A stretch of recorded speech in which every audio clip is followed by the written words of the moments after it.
Hi, welcome back to Engineering Drawing. I am your Dr. Vasu. ఈ engineering drawing తో పాటు వేరే subjects కూడా మీరు చూడవచ్చు. ఈ ఛానల్ సబ్స్క్రైబ్ చేయండి, అలర్ట్స్ వస్తాయి. ఈ టాపిక్ మీకు నచ్చితే లైక్ చేయండి, షేర్ చేయండి. ఇప్పుడు line incline to both the planes చూద్దాం.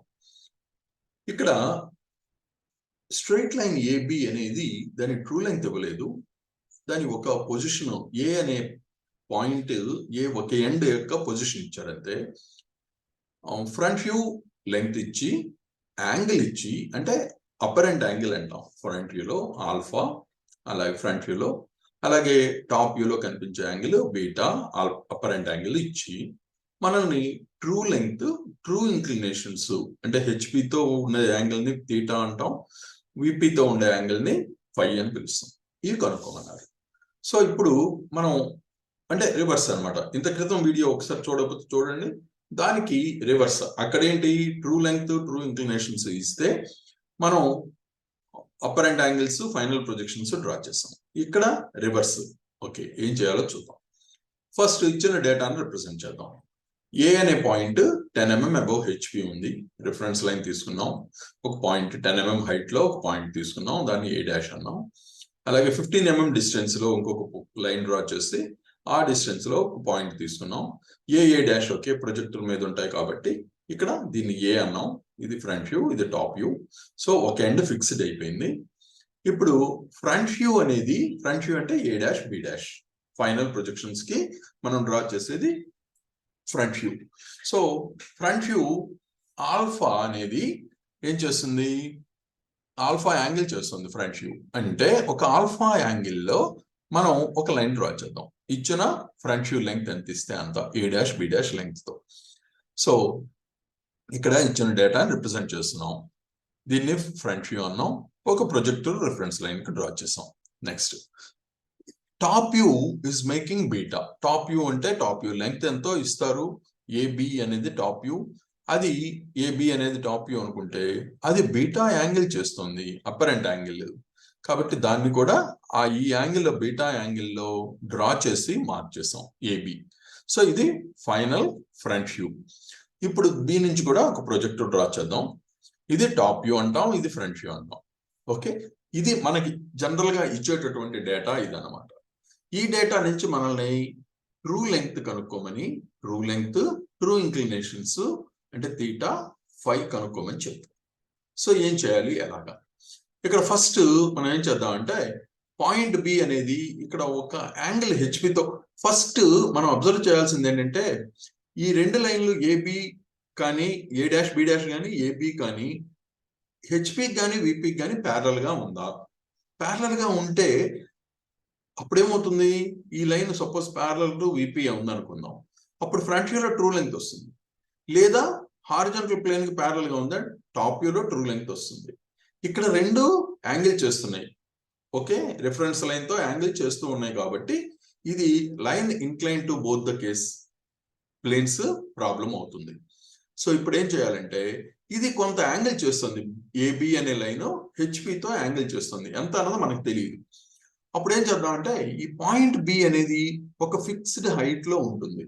అందుకంటే సపోజ్ పైకి వెళ్ళిపోయింది అనుకోండి, లైన్ పైకి వెళితే యాంగిల్ మారిపోతుంది, ఇలా యాంగిల్ ఎక్కువ అయిపోతుంది.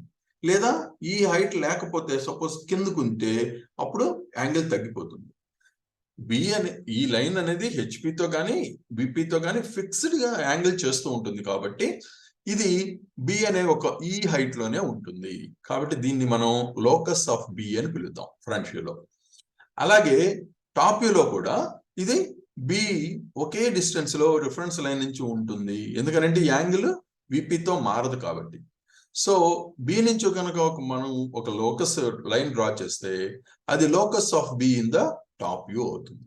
సో బి డాష్ బి రెండు డ్రా చేసాం. ఇప్పుడు మనం ఏం చేద్దామంటే సపోజ్ ఒక మనకి ట్రూ లెంగ్త్ ఫ్రంట్ వ్యూలో కానీ టాప్ వ్యూలో కానీ కావాలి అని అంటే ఏం చేయాలంటే ఈ లైన్ ని రెండు ప్లేన్స్ తోనూ యాంగిల్ చేస్తున్న దాన్ని ఒక ప్లేన్ కి ప్యారలల్ గా ఉండేలాగా చేయాలి. అది దేనికి ప్యారలల్ గా అయినా చేయొచ్చు. ఫస్ట్ నేను విపికి ప్యారలల్ గా ఉండేలా చేద్దాం. అంటే విపికి ఇది రిఫరెన్స్ లైన్ కి టాప్ వ్యూలో మనకి విపితో ప్యారలల్ గా ఉంటే కనిపిస్తుంది. అంటే ఈ లైన్ ప్యారలల్ గా ఉంటుంది. అంటే ఈ లైన్ కి వచ్చేలాగా చూద్దాం. ఎలా? ఏబి రేడియస్ గా టాప్ వ్యూలో ఏ సెంటర్ గా మనం బిని కనుక మూవ్ చేస్తే ఇలా ఒక ఆర్క్ ఆఫ్ ఎ సర్కిల్ లాగా మూవ్ అవుతుంది. ఈ విధంగా ఈ ఆర్క్ ఆఫ్ ఎ సర్కిల్ లాగా మూవ్ అయ్యి ఎంతవరకు? ఈ లైన్ ప్యారలల్ గా ఉండేంత వరకు. అంటే టాప్ వ్యూలో రేడియస్ లెంగ్త్ మారదు, ఈ పాయింట్ బి మాత్రం ఇలా మూవ్ అయ్యి ఈ లైన్ ఏబి1 అనేది ప్యారలల్ టు విపి వచ్చేలాగా తీసుకున్నాం. ఇప్పుడు ఇలా ప్యారలల్ గా ఇలా పాయింట్ బి అనేది మూవ్ అవుతున్నప్పుడు ఏమవుతుంది? టాప్ వ్యూలోనేమో ఆర్క్ ఆఫ్ ఎ సర్కిల్ గా మూవ్ అవుతున్నప్పుడు ఫ్రంట్ వ్యూలో అది మూవ్స్ టువర్డ్స్ రైట్ సైడ్, అంటే కుడి వైపుకి ఇలా మూవ్ అవుతుంది దూరంగా, ఏ నుంచి దూరంగా. అంటే పాయింట్ బి ఇక్కడ ఇలా వస్తుంది, ఒక్కొక్క పాయింట్.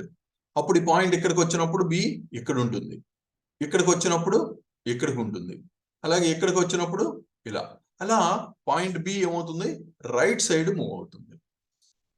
ఫైనల్ గా ఇక్కడ ఈ పాయింట్ బి1 వచ్చిన తర్వాత దీని ఫ్రంట్ వ్యూ టాప్ వ్యూ ఒకే పాయింట్ యొక్క ఫ్రంట్ వ్యూ టాప్ వ్యూ రెండు ఒకే ప్రొజెక్టర్ మీద ఉండాలి. కాబట్టి బి1 నుంచి ఒక ప్రొజెక్టర్ డ్రా చేద్దాం. పాయింట్ బి అనేది ఈ లోకస్ మీద ఉండాలి, రెండోది ఈ ప్రొజెక్టర్ మీద ఉండాలి. కాబట్టి ఈ రెండింటి ఇంటర్సెక్షన్ పాయింట్ బి1 డాష్ అవుతుంది. ఇప్పుడు ఏని బి1 డాష్ తో జాయిన్ చేస్తే ఇక్కడ మనకు కనిపించే లెంగ్త్ ఏమవుతుంది? ఈ లైన్ ప్యారలల్ గా ఉంది కాబట్టి విపికి ఈ లైన్ ఫ్రంట్ వ్యూలో మనకి ట్రూ లెంగ్త్ అవుతుంది. ఓకే, అలాగే ఈ లైన్ ఇక్కడ హెచ్పితో ఎంత యాంగిల్ చేస్తుందో అదే ట్రూ ఇంక్లినేషన్ కూడా అవుతుంది. సో ట్రూ లెంగ్త్ మార్చేద్దాం. ఇది ట్రూ ఇంక్లినేషన్ విత్ హెచ్పి, అంటే జనరల్ గా థీటాతో ఇండికేట్ చేస్తాం. ఇది థీటా. ఇప్పుడు మనం ఒక పని చేయొచ్చు. ఏంటంటే ఆల్రెడీ మనం ట్రూ లెంగ్త్ కనుక్కున్నాం, ఇదంతా మెజర్ చేసి పాయింట్ బి అనేది ఈ లోకస్ మీద ఉంటుందని తెలుసు మనకి. ఏ నుంచి ఈ ట్రూ లెంగ్త్ ఎంతైతే ఉందో అది రేడియస్ గా ఏ నుంచి ఆ రేడియస్ తో ఒక ఆర్క్ గనక డ్రా చేస్తే ఇది ఇంటర్సెక్ట్ చేసే పాయింట్ ని బి2 అని పిలుద్దాం. బి2 అంటే ఇక్కడ ఏమవుతుందని అంటే ఈ లైన్ ఏబి2 అనేది ట్రూ లెంగ్త్ మనం తీసుకున్నాం ట్రూ లెంగ్త్ గా. ట్రూ లెంగ్త్ టాప్ వ్యూలో ఎప్పుడు కనిపిస్తుంది? లైన్ ప్యారలల్ గా హెచ్పికి ఉన్నప్పుడు. హెచ్పికి ప్యారలల్ గా ఉందని అస్యూమ్ చేసుకుంటున్నాం. సో హెచ్పికి ప్యారలల్ గా ఉన్నప్పుడు ఏం కనిపిస్తుంది? ట్రూ లెంగ్త్ కనిపిస్తుంది. రెండోది ఈ యాంగిల్ కూడా ట్రూ ఇంక్లినేషన్ అవుతుంది. అంటే విపితో చేసే angle correct angle true inclination అవుతుంది అనమాట. 5. దీన్నే ఇంకో విధంగా కూడా కనుక్కోవచ్చు. అది ఎలాగంటే ఇప్పుడు ఇందాక మనం ఈ లైన్ ఏబిని విపికి ప్యారలల్ గా చేసాం ఇలా రొటేట్ చేసి. ఇప్పుడు ఏం చేద్దామంటే ఏ డాష్ బి డాష్ తీసుకుని ఇది హెచ్పితో కొంత యాంగిల్ చేస్తుంది కదా, దీన్ని ఏం చేద్దామంటే హెచ్పికి ప్యారలల్ గా చేద్దాం. ఎలా? ఏ డాష్ ఫిక్స్డ్ గా ఉంచి ఏ డాష్ బి డాష్ రేడియస్ గా బి డాష్ కిందకి ఇలా రొటేట్ చేద్దాం. ఎంతవరకు? ఇది హెచ్పికి ప్యారలల్ గా వచ్చేంత వరకు. సో బి ఏమవుతుంది? ఆర్క్ ఆఫ్ ఎ సర్కిల్ గా ఇలా మూవ్ అవుతుంది. ఫైనల్ గా హారిజాంటల్ ప్లేన్ కి ప్యారలల్ గా తీసుకున్నాం, అంటే రిఫరెన్స్ లైన్ కి ప్యారలల్ గా వచ్చింది. దీన్ని బి2 డాష్ అని పిలుద్దాం. మనం ఒకటి అబ్జర్వ్ చేయాల్సింది ఏంటంటే ఈ బి అనే పాయింట్ ఇలా ఆర్క్ ఆఫ్ ఎ సర్కిల్ గా ఫ్రంట్ వ్యూలో మూవ్ అవుతూ ఉన్నప్పుడు టాప్ వ్యూలో ఇదే పాయింట్ ఎలా రైట్ సైడ్ మూవ్ అవుతుంది.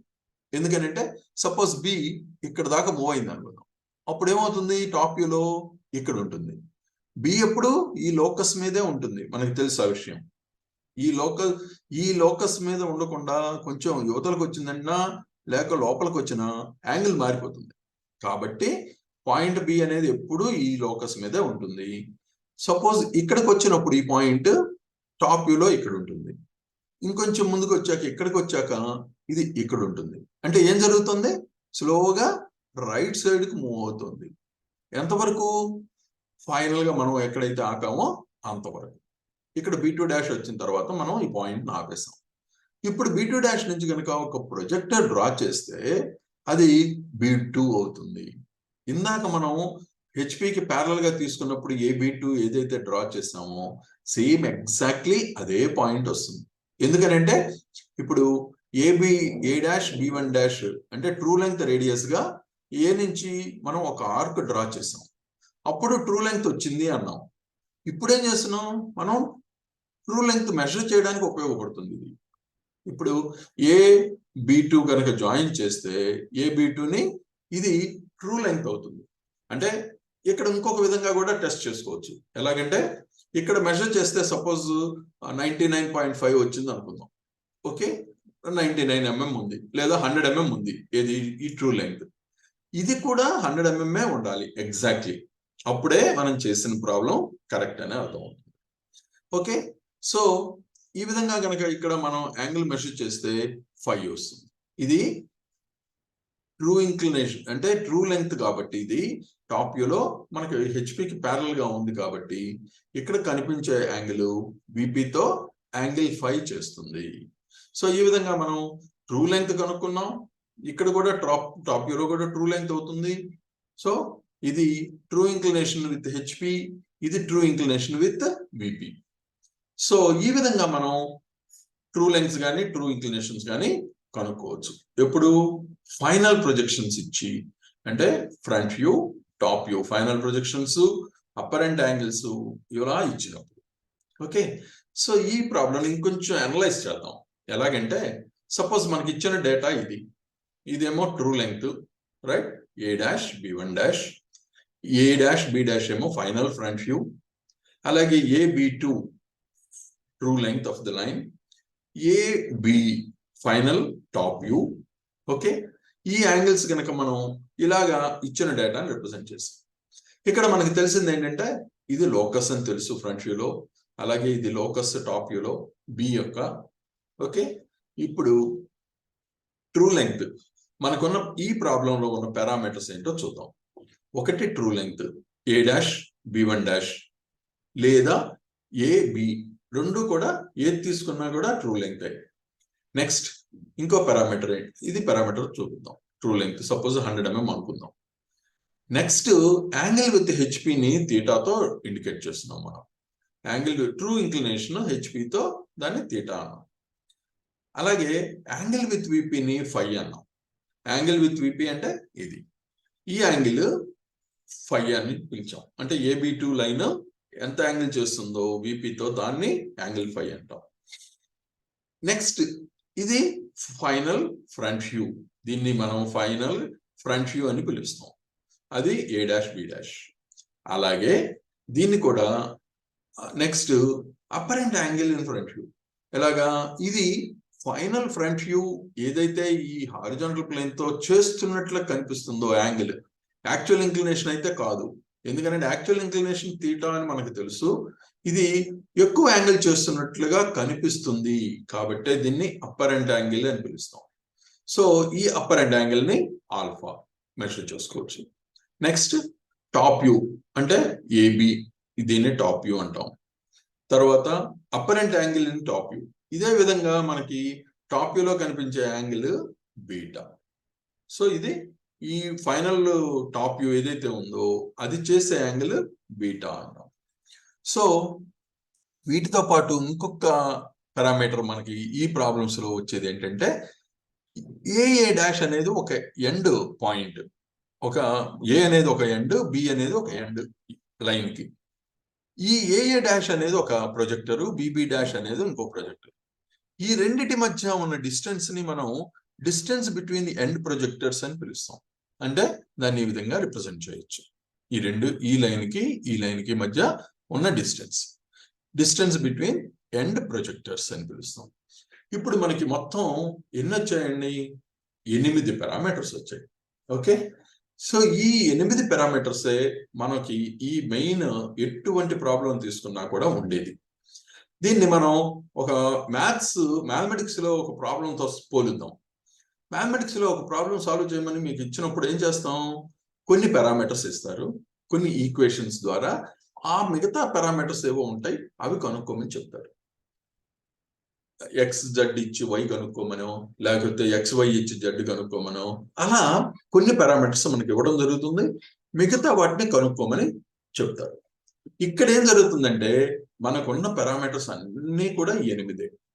ఈ 8 పారామీటర్స్ చుట్టూతా మన ప్రాబ్లమ్స్ అన్ని రివాల్వ్ అవుతూ ఉంటాయి. అంటే ఈ 8 పారామీటర్స్ ని మనం కనుక జస్ట్ జాగ్రత్తగా గమనిస్తే ప్రాబ్లమ్ సాల్వ్ చేయడం చాలా ఈజీ అవుతుంది.